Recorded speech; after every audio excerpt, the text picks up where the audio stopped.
Well, I think that the working on all these motorcycles gives me a better understanding of some of the challenges that are faced on all of our facilities every single day. Working to try to fix problems, maintain equipment.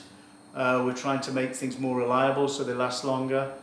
And so I have a better understanding of what everybody's faced with when they have to change bearings, weld up brackets and things like that, because that's something that I get involved with myself when I'm working on these motorcycles.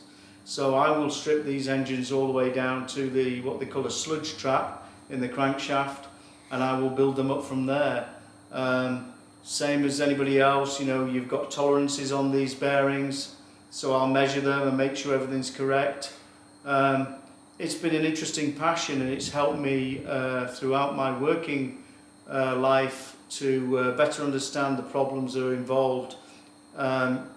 We can apply these things to paper, we can look at things, but practically as well, it's kind of the best of both worlds for me, so it's definitely helped me.